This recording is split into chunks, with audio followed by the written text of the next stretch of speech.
सिद्धाणं नमो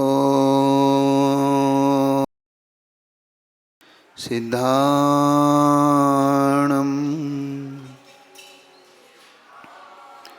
नमो आयर्याणं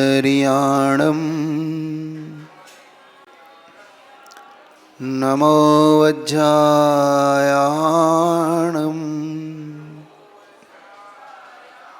नमो लवे सौवसाहुणम्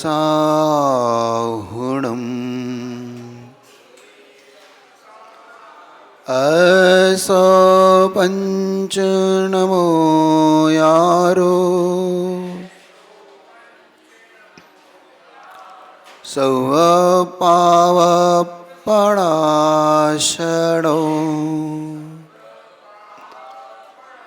मंगलाणं च सवेसिं परमं हवै मंगलम् परमं हवै मंगलम्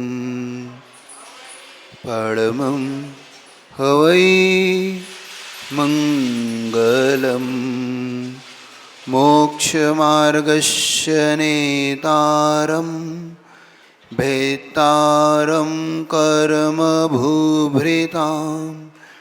ज्ञातारं विश्वतत्त्वानां वन्दे तद्गुणलब्धये। बोले देवादिदेव अतिशयकारी चिंतामणि पार्श्वनाथ भगवान की, मूल नायक भगवान नेमिनाथ भगवान की, जगत पूज्य आचार्य प्रवर गुरुवर विद्यासागर जी मुनि महाराज की,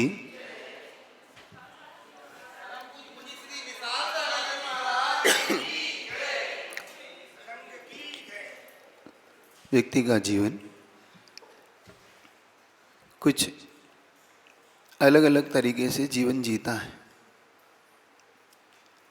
जिनसे व्यक्ति का अपनत्व हो, जिनसे संबंध हो। देखो, कर्म के सिद्धांत का योग देखना, वही संबंध जब बेर भाव में बदलता है तो किस प्रकार से वो अपना फलदान देता है। अभी तक अपन समझ रहे थे, कल की घटना से समझा कि एक निम्न स्तर का जीव भी अपने जीवन को ऊंचा बना लेता है। इतना भी समझना कि कभी कभी जीवन निम्न स्थान उच्च स्थान से भी नीचे स्थान पर आता है। संयोग और वियोग का ये क्षण या विपरीतता सिर्फ कर्म के उदय में ही होती है, ये भी तय है। हमेशा इस बात को याद रखो कि इसमें पर का कितना दोष हो सकता है, पर का कितना स्थिति हो सकती है, पर की कितनी इसमें सम्मेलन हो सकता है, इसमें मत जाओ। हमेशा इस बात पे जाओ कि इसमें मेरा क्या, मेरी भूमिका क्या रही। कभी कभी ऐसा लगता है कि कोई हमारा अहित कर रहा है ना। वो अहित हो ये नियम मत बनाना कभी, क्योंकि हो सकता है वो आपके हित के लिए हो जाए। मतलब कहते हैं ना कि व्यक्ति चाहे तो उसको भी अपने उन्नति का कारण बना लेता है। एक बार आपसे कही थी हमने,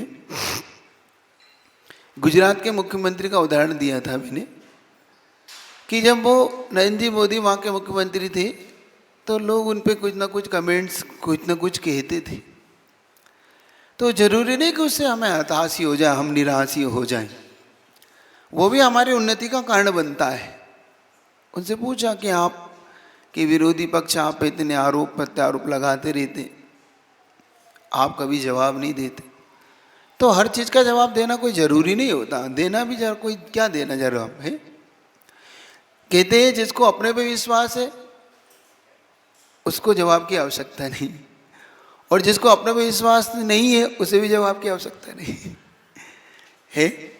जिसको आप पे विश्वास है उसको आपकी जवाब की आवश्यकता है नहीं है, और जिसको आप पे विश्वास नहीं है उस पर तो भी उसको कितनी शपथ खा लो तो उसने भी एक चीज़ बहुत अच्छी कही कि विश्वास दिलाने की ज़रूरत नहीं है। जब उनसे पूछा कि आप पे इतने कमेंट्स हैं, तो उन्होंने एक ही बहुत अच्छी कही, लोग हम पर पत्थर फेंकते रहे, लोग हम पर पत्थर फेंकते रहे, हमने सीढ़ियाँ बने और आगे बढ़ गए। मतलब हमने ईंट का जवाब पत्थर से नहीं दिया कि तुमने हमसे कहा है तो हम तुम्हें, ठीक है, अपना अपना विषय है। तो एक चीज़ आप कर्म सिद्धांत की आज ये पकड़ना जो बहुत महत्वपूर्ण होती है, हम कभी कभी पर के निमित्त से संकलेशित हो जाते हैं, हम गलत धारणाओं में चले जाते हैं, हम बहुत जल्दी हताश हो जाते हैं। जैसे देखो कभी कभी मंदिर में आपका विवाद हो जाता है, अब विवाद हुआ तो आपने मंदिर आना ही छोड़ दिया। देखना होता है, बहुत बार होता है, हम मंदिर ही नहीं जाएंगे, क्यों? हमारा उससे विवाद होता है, वो हमें हमेशा कुछ ना कुछ कहता रहता है।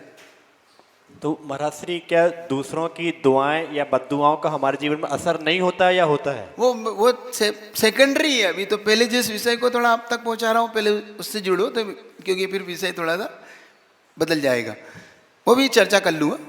तो पहले इस बात को तो समझ लो पहले कि दुआएं बद्दुआएं क्या होती, बाद में समझेंगे। पहले ये समझ ले कि हम प्रभावित ज़्यादा ना हो, क्योंकि सामने वाला का कार्य है, वो आपको कुछ ना कुछ करेगा, है ना। कर्म उदय में वो आपसे कुछ कहेगा, वो आपके प्रति विरोध लाएगा, तो आपको जल्दी से मंदिर छोड़ना है। ये मैं बहुत बार पूछता भी हूँ, जैसे मान लो पड़ोसी से कई बार झगड़े हो जाते, पड़ोसी दुकान है और एक जैसी दुकान है, तो विवाद हो जाते, तो क्या आपने दुकान बंद कर दी? नहीं करी ना, आपने दुकान जाना छोड़ दिया। मान लो घर में विवाद हो गया, पिताजी ने कुछ कह दिया, माँ ने कुछ कह दिया, भाई ने कुछ कह दिया, हमने भोजन छोड़ दिया? हमने भोजन नहीं छोड़ा, हमने घर नहीं छोड़ा, हमने दुकान नहीं छोड़ी, मंदिर क्यों छोड़ दिया? हमने मंदिर क्यों छोड़ दिया? हमने मंदिर आना छोड़ दिया, हमने मंदिर में बात करना छोड़ दिया, हमने शास्त्र पढ़ना छोड़ दिया, हमने गुरुओं के दर्शन बंद कर दिए, किसी ने कुछ कहा और हमने, मतलब हम कितनी जल्दी इन कार्यों से प्रभावित होकर हम अच्छे कार्यों को छोड़ देते हैं। ये मेरा कहना है आपसे। आप देखो और बता दो, और आपकी आपकी आपकी कार्यशैली बता देता हूँ। मान लो तुम्हें विवाद है, कोई कमेटी को लेके कोई विवाद है, तो कमेटी आपस में यहाँ नहीं बोलेगी। मान लो यहाँ है तो एक दूसरे को ऐसे तिरछी आंखों से देखेगी, और अगर शादी हुई तो वह उनकी पत्रिका देने जाएगा, वो उसके घर जाएगा, उसे खूब गले मिलेगा, और मंदिर में बात नहीं करेंगे। मंदिर में बात नहीं हो सकती, वहाँ तो खूब पार्टी में भी एक साथ मिलेंगे, खूब गले में हाथ डाल के घूमेंगे। यहाँ तक है कि शादी भी हो जाती है आपस में, मतलब लड़के लड़कियों की दोनों में भाई विवाद है फिर भी कर लेंगे, लेकिन वहाँ तो फिर निपटाएंगे मंदिर। मतलब अपने को स्थान धर्म क्षेत्र क्यों मिलता है, ये मेरा कहना। तो अपने को बहुत जल्दी इन चीज़ों से डाउनफॉल नहीं लाना, अपने को बहुत जल्दी हताश नहीं होना। ये चीज़ें कर्म के उदय में होती है, तो धर्म नहीं छोड़ना है। मेरा आपको बस एक ही सब्जेक्ट को आज मैं आपको छूना चाहता हूँ, आपको विषय को जो लेना चाह रहा हूँ। कितना ही कुछ हो जाए जीवन में, धर्म नहीं छोड़ना, धर्म के शरण मत छोड़ना। धर्म कभी भी गलत नहीं करता, धर्म से कभी गलत होता नहीं। हम कह देते हैं कभी कभी हतोत्साहित होके कि अरे वहाँ गए थे तो देखो इतना हो गया हमारे साथ, हम मंदिर जा रहे हैं, जब से इतनी बातें सुनने को मिल रही है, हम मंदिर में ही हमें टोकते हैं, मंदिर में हमें कुछ कह देते हैं, मंदिर जाना ही छोड़ दिया मैंने तो। ये जो नीतियाँ हैं वो बदलना है हमें। बस धर्म की शरण हमें कभी नहीं छोड़ना, कुछ हो जाए, मैं कहता हूँ कुछ हो जाए, लेकिन धर्म की शरण नहीं छोड़ना है, भगवान नहीं छोड़ना है, गुरु नहीं छोड़ना, शास्त्र नहीं छूटे हमसे। कई लोग ये कहते हैं महाराज जी की बैर कराते मंदिर मस्जिद मेल कराती। देखो ये उनकी अपनी एक दृष्टि है, ये उनकी अपनी एक दृष्टि हो सकती है, ये पंचम काल की देन है। क्योंकि मैं आपको एक बहुत अच्छी चीज़ क्लियर कर दूं आपके दिमाग में अगर हो तो, क्योंकि ये पंचम काल है और हुंडा सरपणी है, और इसी हुंडा सरपणी ये तोहफे मिले हैं तुम्हें। बाकी कोई से भी पंचम काल में तोहफे नहीं मिलेंगे तुम्हें। एक ही जिन शासन रहेगा और एक ही जिन शासन मत में रहेगा, ग्रहित मिथ्यात्व ही नहीं रहेगा, अग्रहित मिथ्यात्व रहेगा, ग्रहित मिथ्यात्व ही नहीं रहता। हर ये तो हुंडा सरपणी जो अपने को ये तोहफे मिले, ये ऐसे, इसीलिए कहता हूँ कभी कभी बहुत अजीब स्थिति हो जाती है मानसिक की, देखो कैसे काल में पैदा हुआ, अपन ने कौन सा पाप किया होगा जो ऐसे पंचम काल में भी हुंडा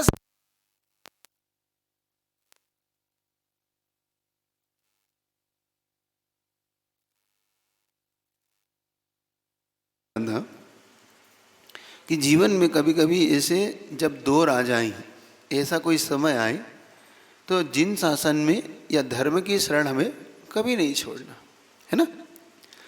घटना को शुरू करूं, घटना को अपने दिमाग में बिठाना कि शत्रु भी मित्र और मित्र भी शत्रु कैसे बदलते हैं जीवन में। कर्म सिद्धांत हमारे जीवन में कैसा घुल मिला हुआ है, बस समझने की हमें देर, समझ में आते ही हमें सब कुछ समझ में आने लग जाएगा। हम पर की ओर कभी नहीं जाएंगे, स्व की ओर, नीच की ओर अपन आने लग जाएंगे। और जितना इतना नीच की ओर आने लग जाएंगे उतना उतना हमें पर इफेक्टिव नहीं करेगा। हमें पर कब इफेक्ट करता है, पर का प्रभाव कब पड़ता है, जब हम पर की ओर जाने लग जाते हैं और निज के आत्म तत्व की शक्ति को भूलने लगते हैं। बस यही हमारी एक भूल को, हमें निज शक्ति को पकड़ करना है। कल जो प्रश्न किया था ना कि हम ज्ञान को कैसे डिफाइन करें, कैसे हम समझे कि हमारा ज्ञान काम करेगा, चारित्र हमारा कैसे काम करता है और श्रद्धा हमारी कैसे काम करती है, इसको भी समझने का आज पुरुषार्थपन करते। ठीक है, तो भूमिका आपकी बनना दी। अब मैं आपको उस भूमिका में ले जा रहा हूं, अब चलिएगा। घटना उस अवंतिका देश की, क्योंकि वहीं की प्रसिद्ध घटनाओं में यह घटना आपको पुनः एक बार रख रहा हूं। वहां पे एक राजा, बहुत बलवान राजा शासन किया करता था। पुत्र उसके 2 थे और उसका एक भाई था, छोटा भाई था।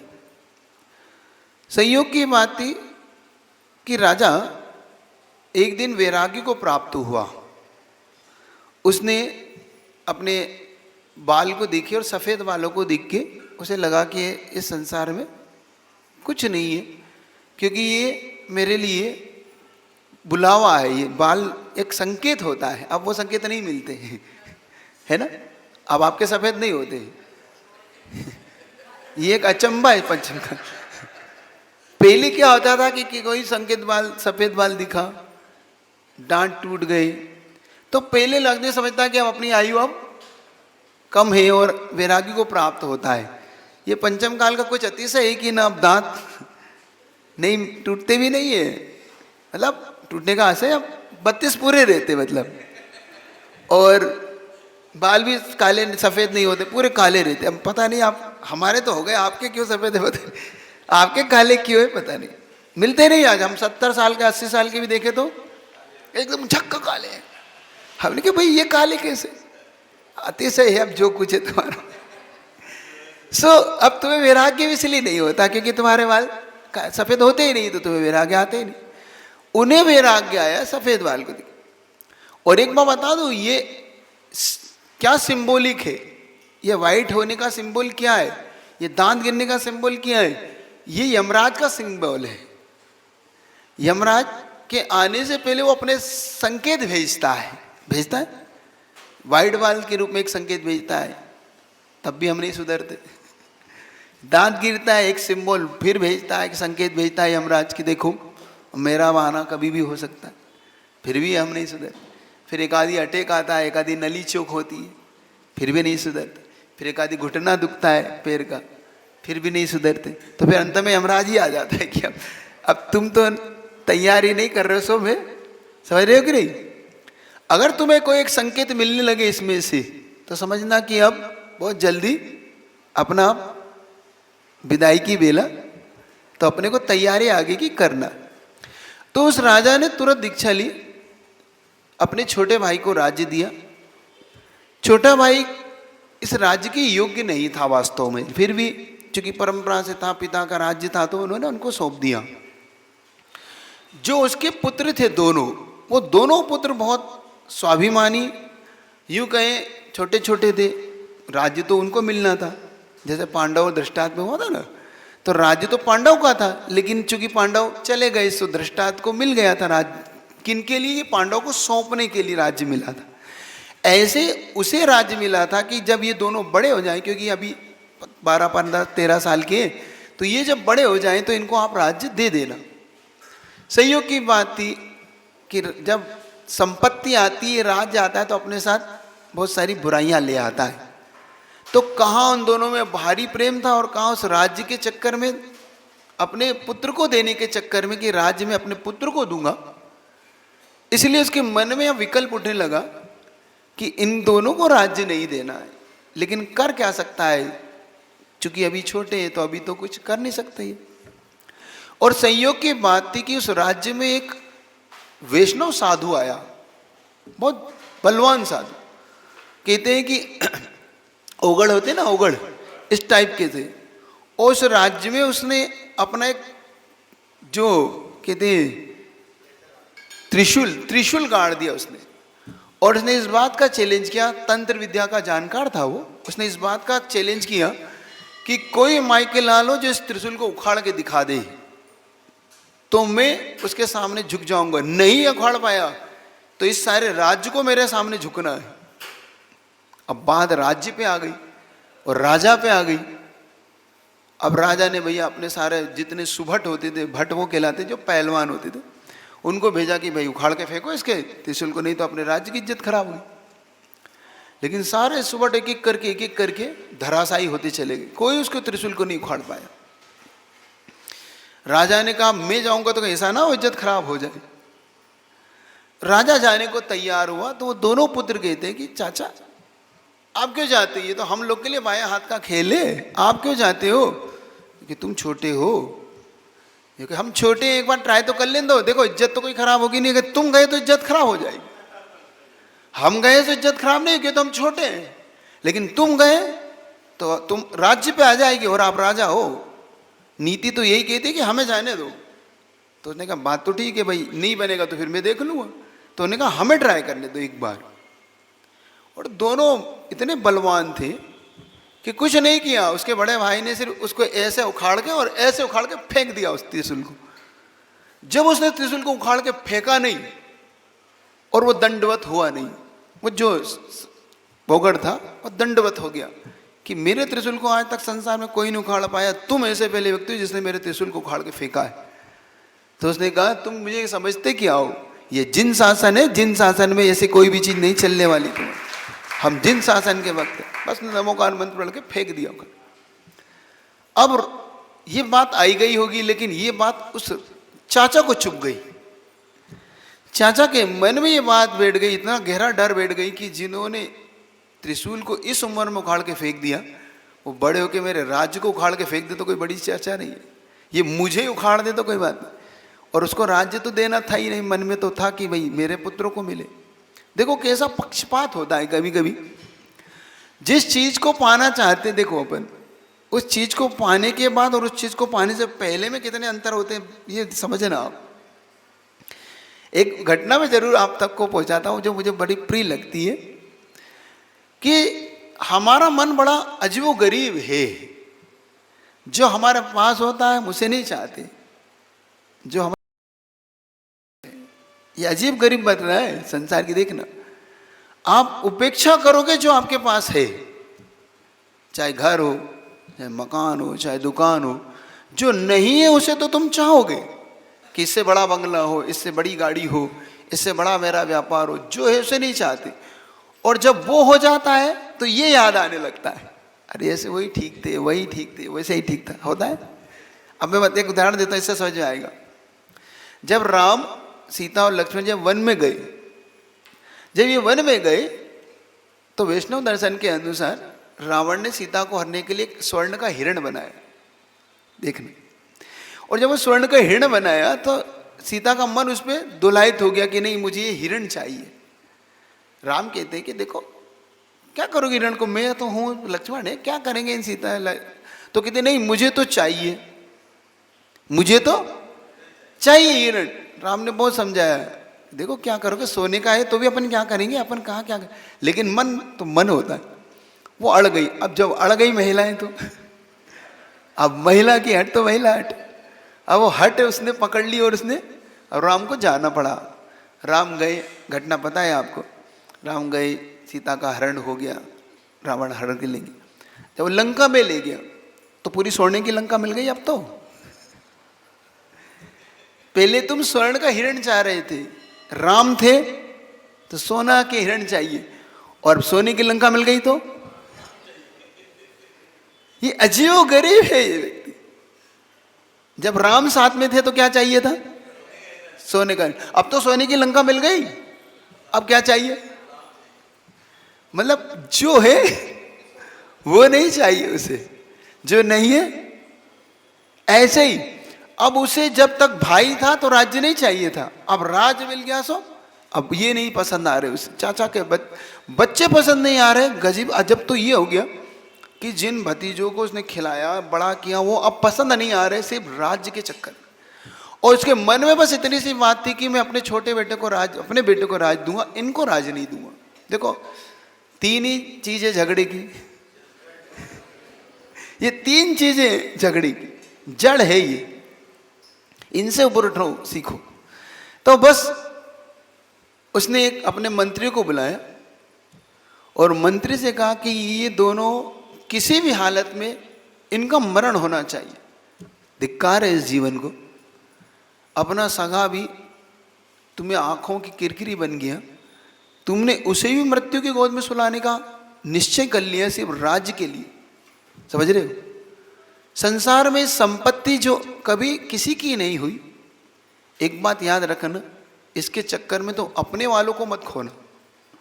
एक चीज आपसे कहना चाहता हूं इस घटना से, कभी के हम वस्तु के चक्कर में व्यक्ति को खो देते हैं।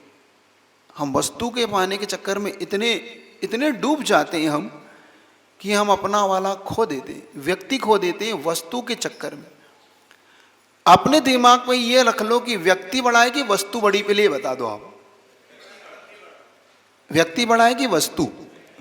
लेकिन हमारे दिमाग में वस्तु जब आती है तो व्यक्ति नहीं आता। और ये देख लेना, आप कहते बन रहे हो, और आपको ट्राई एक सैंपल दे दूं आपकी, आपका वस्तु बड़ा कि व्यक्ति, देख लेना।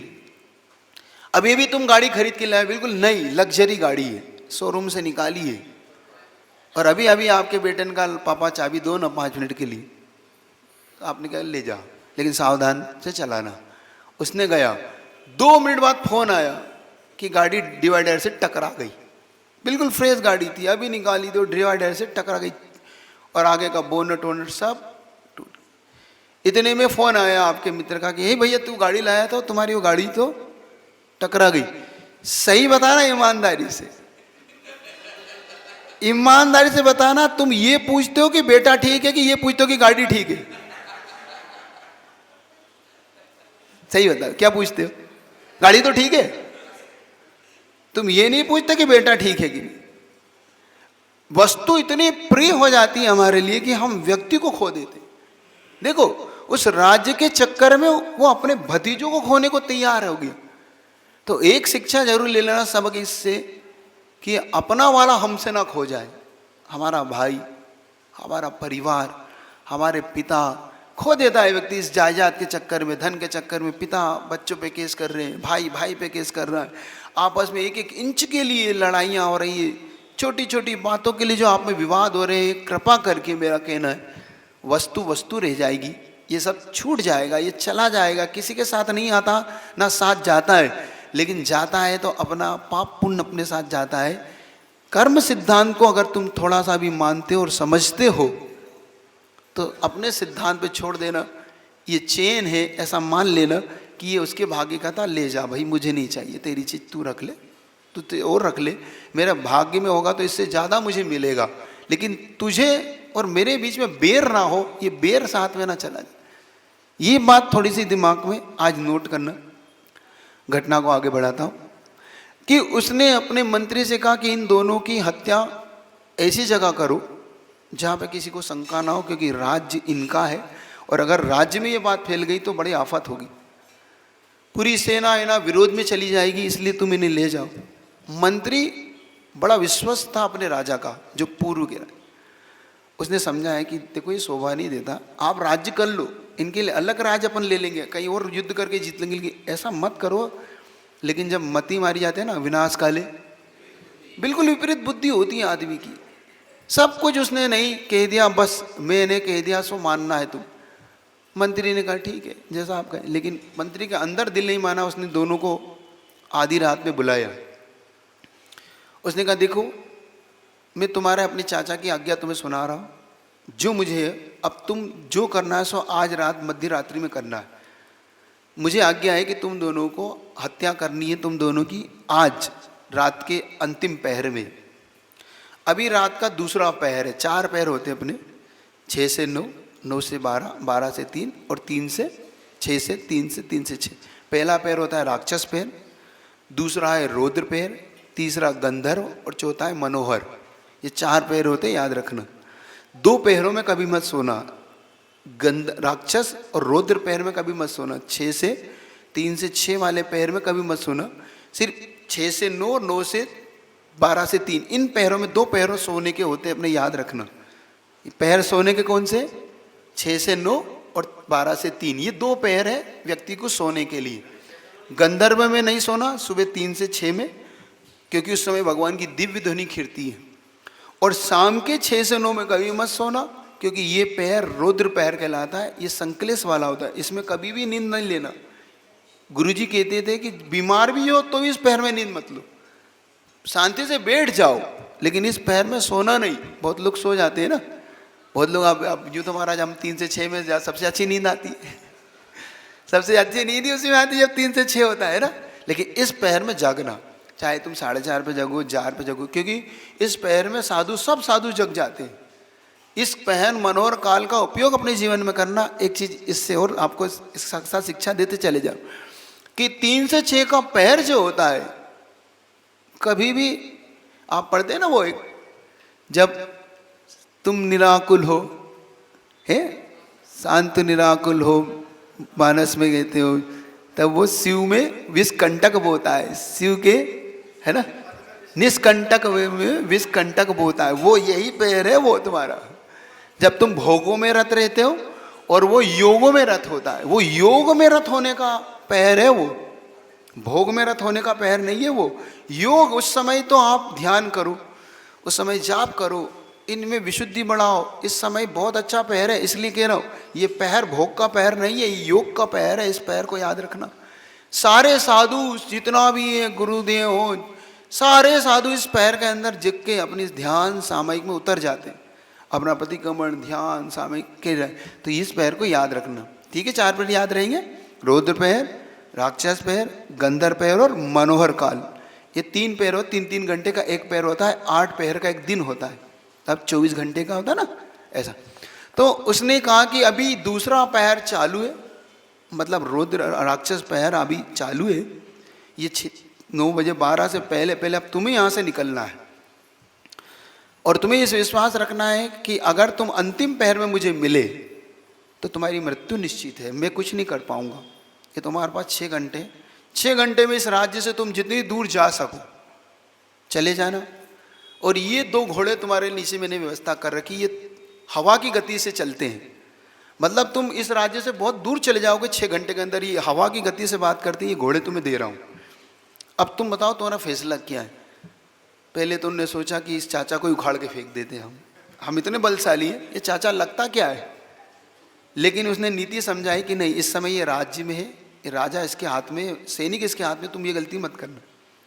तब उन्होंने निर्णय लिया कि फिर आप जैसा कहेंगे, क्योंकि अगर मैं तुम्हारे जो मानते हो कि तुम्हारा पिता का मैं खास मित्र हूँ और इस राज्य का मंत्री हूँ, तो मेरी बात मानो, तुम निकल जाओ यहाँ से, बाकी यथा समय पर तुम्हें मैं सूचित करूँगा, तुम निकल जाओ। वो दोनों ने उसी पहर को अपने घोड़े लिए और वहाँ से निकल गए। इतनी दूर हो गए कि अंतिम पहर जब आया, इस राज्य की सीमा से वो बाहर थे और घने जंगलों में पहुँच चुके थे।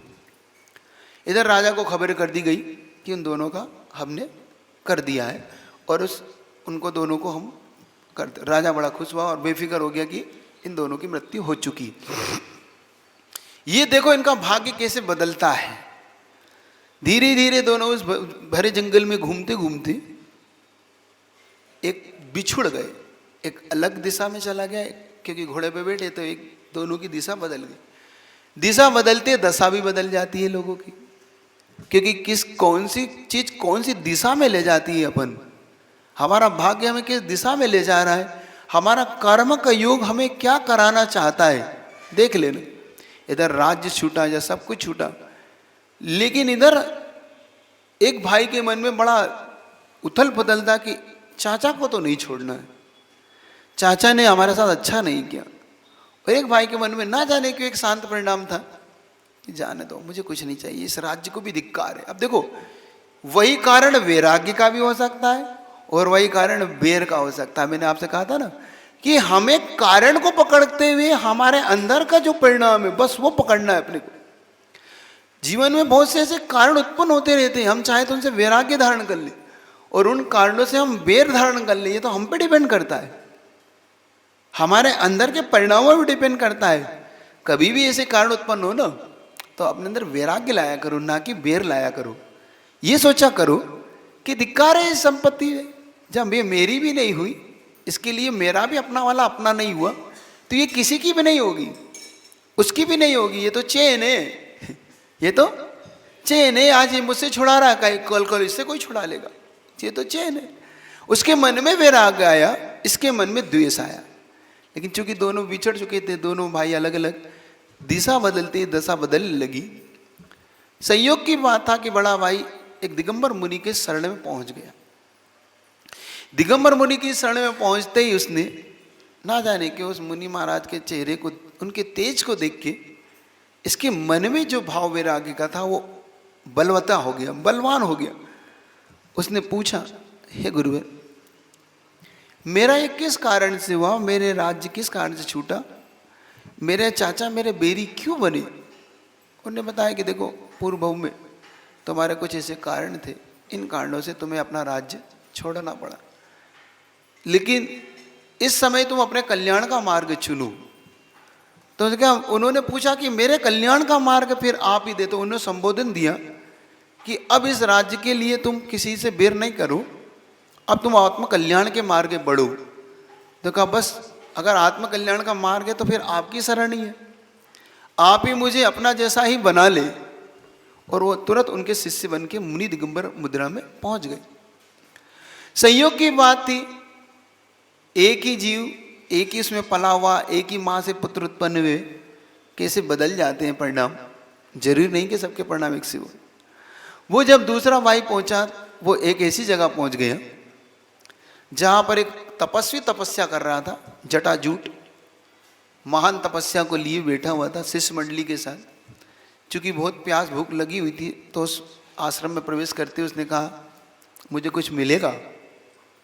उसने परिचय मांगा, इसने अपना परिचय दिया, तो उसने कहा हाँ आओ आओ मिलेगा। भोजन कराया। भोजन कराने के बाद इसके मन में प्रभाव पड़ा, उसका प्रभाव ये पड़ा, देखना, जिस राज्य को पाने के ये ललक में था, उसके लिए इसे बहुत सारा धन, बहुत सारा सेना चाहिए थी।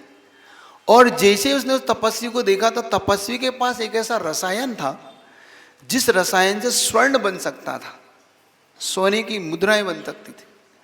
तो उसने तपस्वी से कहा कि ये मुझे मिल सकता है? उसने कहा मिल तो सकता है, लेकिन ये 12 वर्ष की सेवा से मिलता है। मतलब मैं तुम्हें सिखा सकता हूँ ये रसायन, लेकिन इसके लिए तुम्हें 12 वर्ष साधना करना होगी। उसने कहा मंजूर है, लेकिन मुझे ये सीखना है। उसने भी अपना वेश बदला, तपस्या शुरू करी, साधना शुरू करी।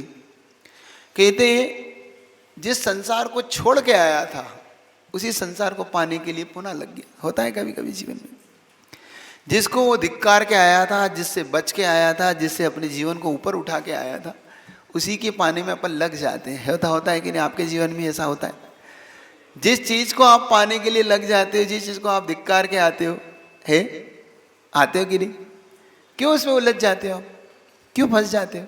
सब चीज़ पता है आपको, फिर भी आपका मन क्यों दोलायित होता है? कुछ बताओगे आप? कुछ कह रहे हैं डॉक्टर साहब, क्या कह रहे हैं? हाँ वही, हाँ पूछते चलो, अपने पास भी समय तो नहीं। हाँ। वही आपने बोल ही दिया, वही लाइन जो मैं पूछना चाहता था कि सबको पता है ये बात, लेकिन ज्यादातर लोग 99.9% लोग तो सिर्फ वही रास्ता अपनाते हैं ना जो संसार से जुड़ा हुआ है। कारण उसका क्या? कारण बता देता हूँ। कारण उसका ये है, हमारा जो संस्कार पड़ा हुआ, अनादिकाल का जो हमारा संस्कार हम पे पड़ा हुआ है, हमारा अनादिकाल का संस्कार पड़ा है इन पंचेंद्रियों के विषयों का।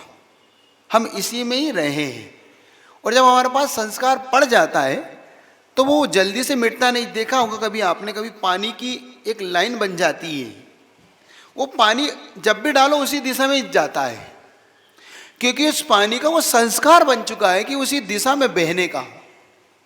कभी उसको मिटाना पड़ता है, जब बहुत ज़्यादा उसको सर्फ वर्फ डाल के आप साफ कर दे, तब जाके वो दिशा बदलती है उसकी।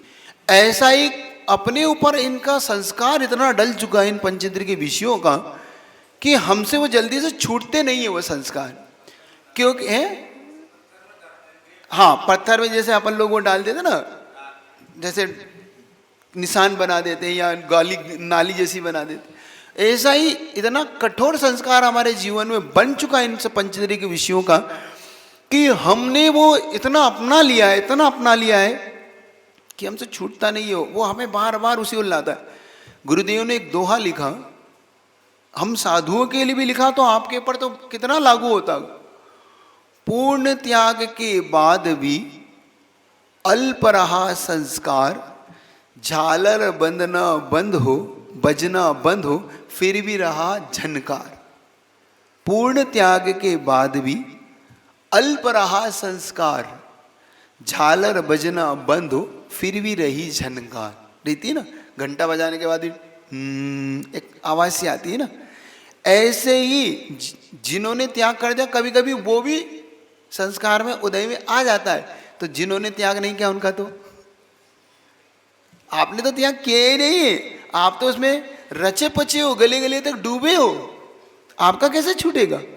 तो याद रखो, आपका इतनी जल्दी संस्कार नहीं छूटेगा। इसलिए बार बार आपसे कहता हूं, आपको बार बार इसका अभ्यास करना होगा, बार बार आपको इस ओर आना होगा, फिर आप इधर होंगे, फिर आगे जाएंगे, फिर पीछे होंगे। घबराना नहीं है, लेकिन डरना नहीं है। अपने को आगे का दौर बढ़ते चले जाना, इससे फर्क नहीं पड़ता हमारा मन क्या कहता है, क्या होगा, कैसे होगा, कुछ नहीं, चलते चलो, बढ़ते चलो। ये लाइन मिटती चलेगी। ये संस्कार, जब इसका संस्कार पड़ने लग जाएगा तो वो संस्कार होगा। जब हम किसी के मन में जेलसी या ईर्ष्या की भावना पैदा करते हैं तो वैसे वाइब्रेशन उसकी तरफ भेजते हैं। हर वाइब्रेशन की एक फ्रिक्वेंसी होती है और उसमें एनर्जी भी होती है।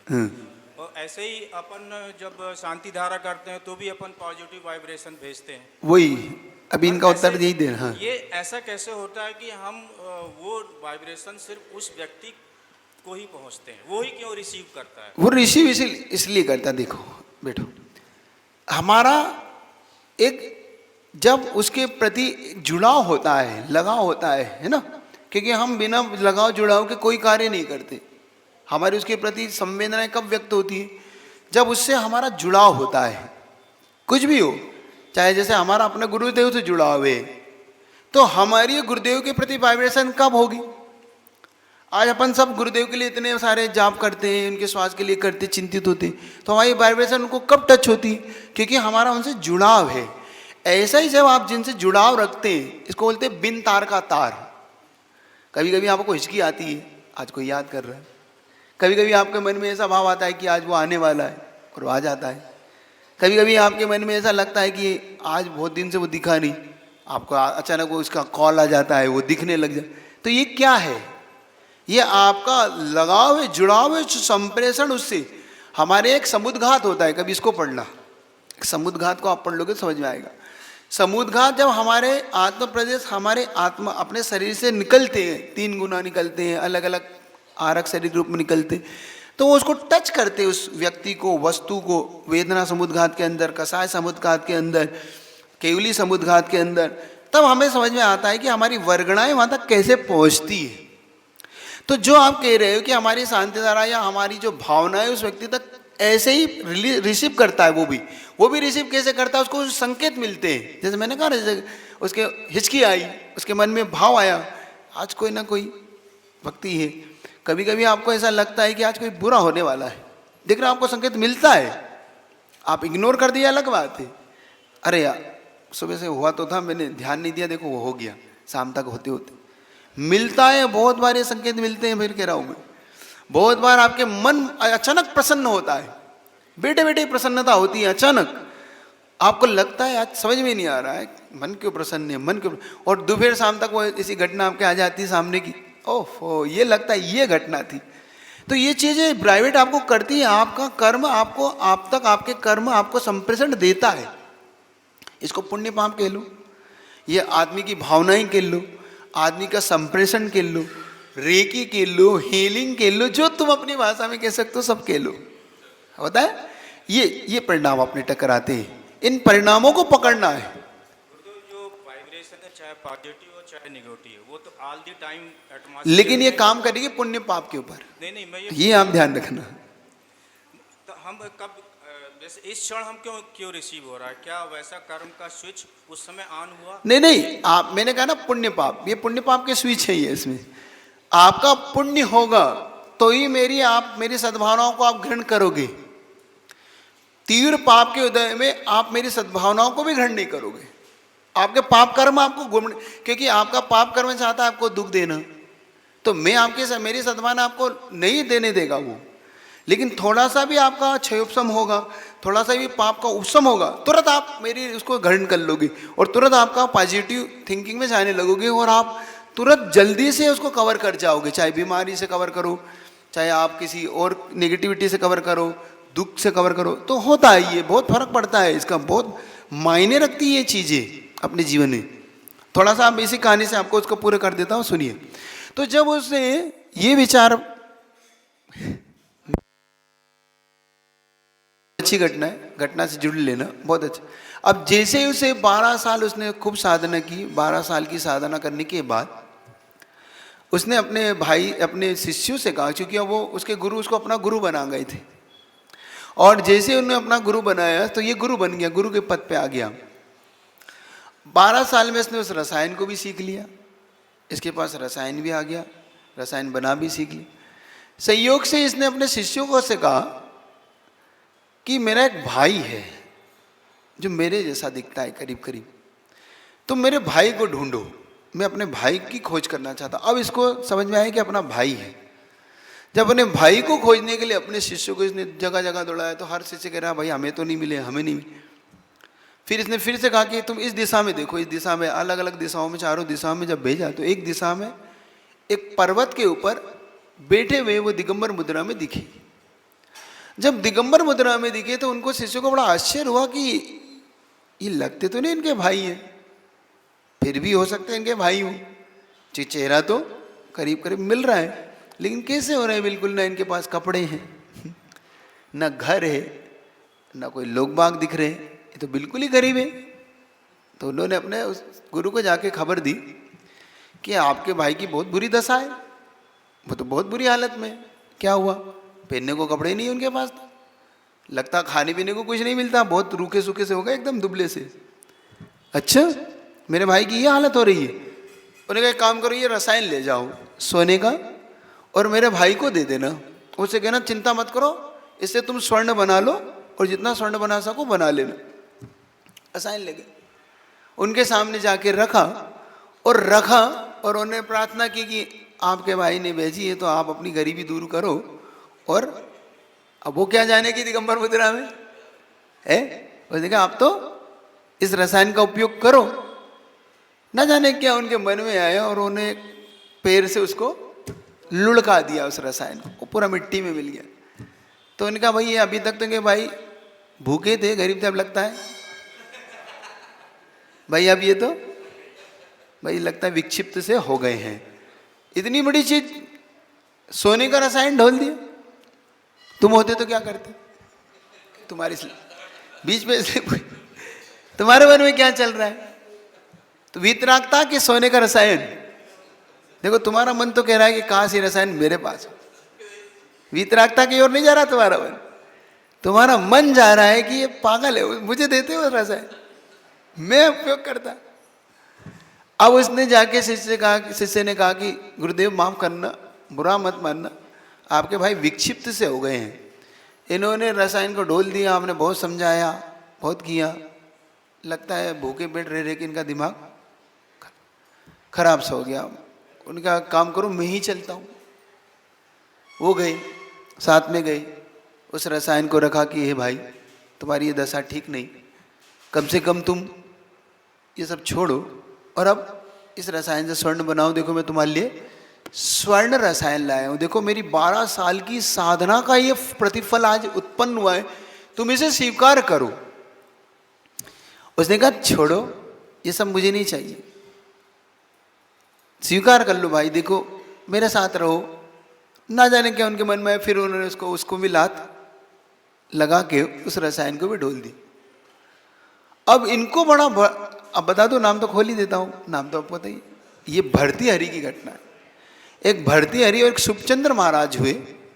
सुखचंद्र महाराज हुए ज्ञानार्णव के कर्ता। इन्होंने गजब का ग्रंथ लिखा है, कभी आपके जीवन में पढ़ने को मिले तो पढ़ना। ये प्राणायाम, ये योग साधना का एक बहुत बढ़िया ग्रंथ है। लोग कहते हैं जैन शासन में ध्यान नहीं है, योग साधना नहीं है। कभी इस ग्रंथ को पढ़िएगा, आपको लगेगा कि इस ग्रंथ में क्या रहस्य भरा पड़ा है। उन्होंने अपनी साधना से क्या पाया है, जिन शासन को कितना बड़ा रहस्य दिया उन्होंने। और जब सुखचंद्र महाराज ने उस रसायन को भी ढोल दिया, तब भर्तृहरि को बड़ा खेद हुआ और बड़े दुख से कहते कि भैया आपने अच्छा नहीं किया, मेरी 12 साल की साधना को आपने लात मार दी। मेरी 12 साल की साधना से मैंने ये प्राप्त किया था, आपने इसको ढोल दिया। तो उसने कहा भर्तृहरि एक बात बता, तू जब हम घर छोड़ा था क्या हमें राज्य की कमी थी? क्या वो राज हम फिर से प्राप्त नहीं कर सकते थे? हमने ये जो लिया है, ये सब कुछ पाया है, पाया ही क्यों था? हम घर ये राज्य छोड़ के ही तो आए थे। भर्तृहरि जी आए तो आज भी मैं राज्य ले सकता हूँ, क्या मेरी कुवत पे तुझे शंका है कि भैया ले तो सकते, तो फिर ये क्यों, तुमने ये क्यों करा है? रसायन किसके लिए प्राप्त किया? तो कहता है भैया ये देखो भूखे पेट कुछ नहीं होता, आपका दिमाग खराब है, आप सोने की चीज को ऐसा बोलते हो। भर्तृहरि क्या इस स्वर्ण के लिए तूने साधना की? तो कि आप में इतनी ताकत है? देखो अब चैलेंज। भर्तृहरि क्या कहता है, आप में इतनी ताकत है, आप इस सोने की इतनी निंदा, पैसे की निंदा करते हो ना आप। तो आप लोग कहते हो महाराज आप पैसे की निंदा कर रहे हो, आप में है, आप में क्या है? आप तो कुछ नहीं, आप तो छोड़ के घर चले गए, आपको क्या फर्क पड़ता है? ऐसे ही भर्तृहरि कहता है क्या है ये सब मुद्रा आप धारण करने के बाद ऐसी बातें करते हो, क्या है इस मुद्रा में? आपने 12 साल में क्या अर्जित किया? उसने कहा मैंने तो 12 साल में स्वर्ण अर्जित रसायन किया, आपने क्या अर्जित किया 12 साल में? भर्तृहरि तुझे रसायन ही चाहिए, तो सोने चाहिए क्या? उसने कहा हाँ तुम, आपके पास तो कुछ है नहीं, क्या दोगे? तो क्या चाहिए तुझे? सोना चाहिए भर्तृहरि, तो ले तुझे कितना सोना चाहिए। और सिर्फ देखना इस वीतराग शासन का प्रभाव देखना, शासन का प्रभाव देखना, इसमें जिन शासन में गुरुओं का प्रभाव देखना। उसके भर्तृहरि 12 साल में मैंने ये साधना नहीं की जो तूने की, मुझे तो उसकी चिंता थी जो अंदर बैठा हुआ है, फिर भी तुझे इसकी बाहर चिंता है, तो ले तुझे कितना चाहिए। और सिर्फ पसीना बह रहा है, ऐसा पसीना करके उस पर्वत पे छिड़क दिया और छिड़कते ही पूरा पर्वत सोने का हो गया, पूरा पर्वत स्वर्णमय हो गया। और जैसे ही स्वर्णमय हुआ भर्तृहरि कहता है भैया ये सोने का हो गया? हाँ भर्तृहरि तुझे क्या चाहिए? तू इस मुद्रा की निंदा करता है, इस मुद्रा के बारे में शंका करता है कि मैंने क्या प्रयास, अरे मुझे जो पाना चाहिए था भर्तृहरि जी मैं वो पाने के लिए निकला हूँ, इस संसार से ऊपर उठने के लिए निकला हूँ। तब भर्तृहरि कहते हैं उसके बाद उन्होंने दिगंबर मुद्रा धारण की, उन्होंने अपनी भूल ज्ञात हुई, और जब दिन उसे भूल ज्ञात हुई उन्होंने एक वैराग्य शतक लिखा। वैराग्य शतक की मैंने पहले कुछ दिन पहले चर्चा की थी। उसमें उन्होंने इस वैराग्य शतक के अंदर एक बहुत अच्छा एक शतक लिखा कि धिक्कार है इन चीजों को, जो चाहता है, जो प्रिय हो जाता है। उसने लिखा, उसने धिक्ताम च तम च इमाम च माम च, एक राजा की घटना करते हुए लिखते हैं धिक्कार है इसको, मुझको और इनको। उस घटना में वो क्या लिखते हैं? धिक्कार है मुझको, इसको और इनको। वो बता दो घटना, बता दो क्या थी वो घटना यूँ थी, जब वैराग्य शतक के अंदर ने लिखा एक घटना को कि एक राजा को एक फल दिया, एक साधु ने एक राजा को फल दिया और कहा कि अमर फल है, इसको खाने वाला अमर हो जाएगा। तो राजा अपनी पत्नी को चाहता था, उसने अपनी पत्नी को दे दिया कि देख मेरी तो ज़्यादा नहीं है, तू खा ले, मैं चाहता हूँ कि तू अमर बन जाए, तू हमेशा युवा बनी रहे। पत्नी सेनापति को चाहती थी, उसने उठा के सेनापति को दे दिया। देखना सेनापति वेश्या को चाहता था, उसने फल उठा के वेश्या को दे दिया कि देख मैं तुम्हें बहुत चाहता हूँ, तू रख ले। वेश्या राजा को चाहती थी, उसने उठा के राजा को दे दिया कि राजन, अब राजा कहते ये फल तो वही है जिसको मैंने, तब उसने लिखा धिक्ताम च तम च इमाम च माम च, मुझे धिक्कार है, इसे धिक्कार है, इसको भी धिक्कार है जो ये सबको चाहता है। सुन रहे हो आप? बात समझ में आ रही है? मैं बहुत शॉर्टकट में बात कह दी आपको मैंने कि आप जो सोचो तो आप क्या कर रहे हो, इस धन और वैभव को पाने के लिए आप क्या कितने नीचे स्तर पर उतरते हो। जब भर्तृहरि को ये समझ में आया तो उन्होंने एक और शतक, उस शतक में एक और चीज लिखी। जब ये गाथा मैंने आपको सुनाई थी वो अब बताता वो क्या थी। तपो न तपता वैमेव तपता, भोगो न भुक्ता वैमेव भुक्ता, कालो न जाता स्वयमेव जाता, तृष्णा न जीर्ण वैमेव जीर्ण। मैंने भोगों को नहीं भोगा, भोगों ने मुझे भोग लिया। भोगों को इतना भोगा कि खुद को ही भोग बना डाला। हम इन भोगों को भोगते भोगते इतने भोगी हो गए कि हम खुद भोग बन गए, मतलब हम खुद ही काल के गाल में। कालो न जाता स्वयमेव जाता, ये काल नहीं गया, मैं खुद ही यहाँ से चला गया। मैं काल को जीतने चला था कि मैं अमर हो जाऊंगा, लेकिन ये काल के गाल में मुझे ही समाना पड़ा। ये काल नहीं गया, काल नहीं जीत पाया। तपो न तपता वैमेव तपता, तपो को मैंने नहीं तपा, क्योंकि जब समीचीन तप नहीं तपते हो तो मिथ्या तप उस व्यक्ति को ही तपाते हैं। व्यक्ति उसको तप को नहीं तपता, तप उसे ही तप जाता है। तो समीचीन जब तप नहीं होता है तो, और तृष्णा न जीर्ण वैमेव जीर्ण, कभी भी तृष्णा कभी जीर्ण नहीं होती, हमेशा जीर्ण अपन ही हो जाते। तो ये जो भोगों को, संपत्ति को पाने की जो तृष्णा आपके अंदर है, जो कुछ आप लोग पाना चाहते हो जीवन में, फिर आपसे बार बार कहता हूं, आप वस्तु और व्यक्ति में भेद करना। वस्तु और व्यक्ति में ज़्यादा भेद नहीं करो तो कम से कम अपनी ओर आके भेद करना कि मुझे ये शरीर भी मिला है और मेरे अंदर एक आत्म तत्व भी है। मुझे फिक्र किसकी करना है ये भी देखना। आपने प्रश्न किया था, उसका भी जुड़ते चले जाना कि शरीर की फिक्र करना है कि मुझे अंदर बैठा हुआ वो आत्म तत्व की फिक्र करना।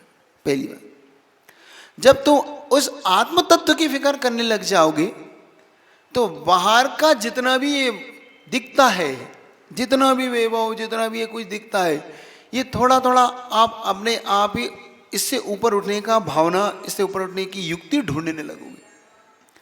हमें अंदर का खजाना पता पड़े तो बाहर की फिर चीज छूटने लगती है। मैंने एक दिन कहा था, भीख मांगना छोड़ दोगे जिस दिन तुम्हारे अंदर का कुछ ऐसा खजाना तुम्हें प्राप्त हो, तो ये प्राप्त हो कि ये खजाना मेरा है, अपना है, निजी है। आज की घटना का उपसंहार कर रहा हूं आपके लिए कि इस पूरी उपसंहार की जो घटना मैंने शुरू की थी आपके लिए, वो घटना इसलिए शुरू की थी शुरू से कि हम कहाँ पे अपनी दिशा को बदल देते हैं, हम कहाँ से अपने मोड़ आते हैं हमारे जीवन में।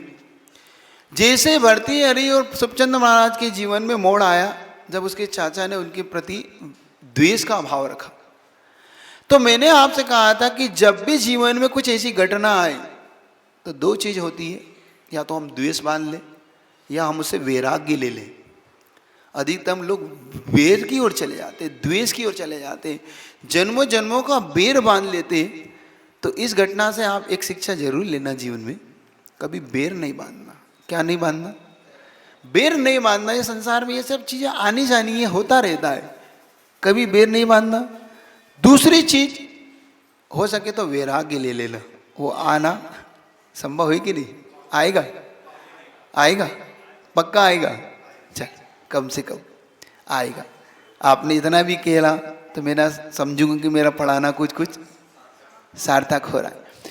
कर्म सिद्धांत आपको अगर पकड़ में आने लगा हो, अब आने लगा होगा, अब तो आने लगा होगा, आने लगा ना, कि कर्म कैसे घूमता है अपने साथ, कैसे वो चक्री बनता है अपने साथ, कैसे वो चक्र में डालता है हमें कैसे वो अच्छे बुरे फल देता है ना।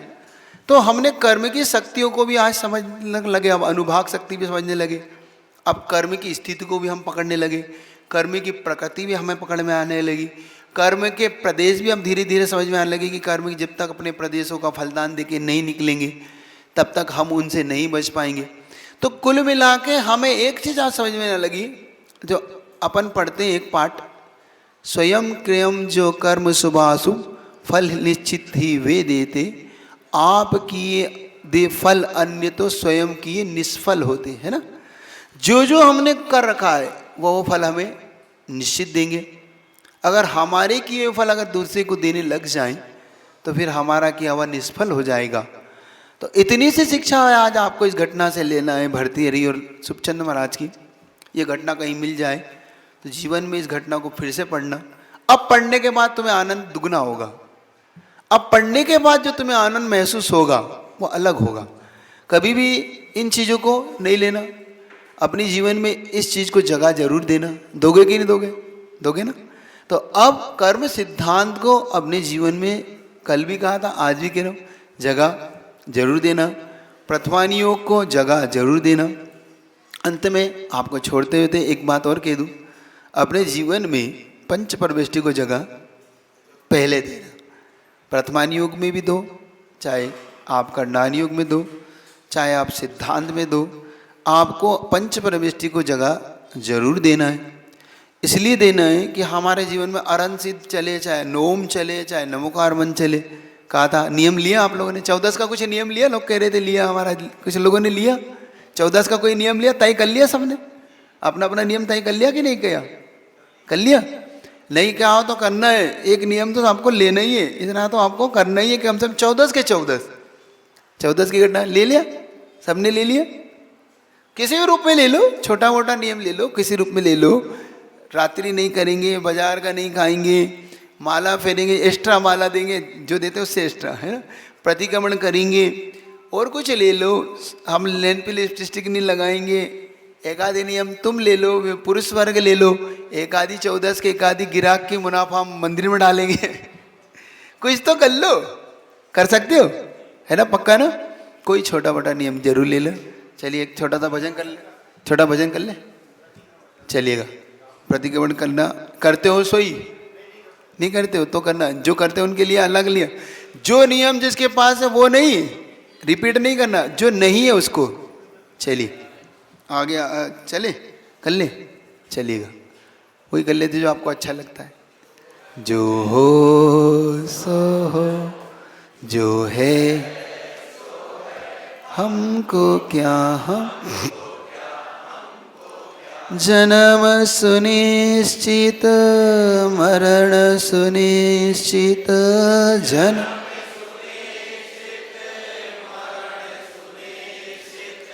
कर्मों का फल मिलना निश्चित, कर फिर संयोग वियोगों के क्षण, फिर संयोग घबराने से क्या, घबराने जो हो जो है हमको क्या, हमको क्या, हम पर तुलना में हंसना रोना, पर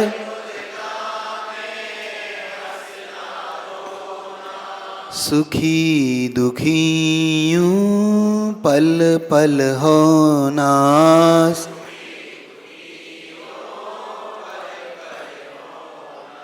चेतन को इन क्षणिकाओं में, चेतन को आखिर मिलता है क्या, जो हो जो है हमको क्या, हमको क्या। पत्नी दौलत बेटी भाई, पत्नी दौलत कर्म फलों की है परछाई, कर्म परछाई पकड़न को दौड़े, परछाई तू पाएगा क्या, तू जो हो जो है हमको क्या, हम भाव मुक्त कर कर्म फलों से, भाव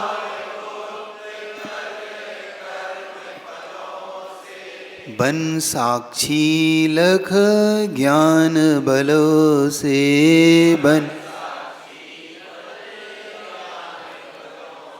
चेतन का परिणाम नहीं जो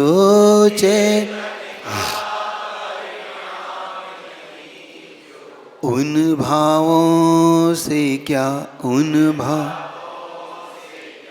जो हो जो है हमको क्या, हमको क्या, हम एक ही बात याद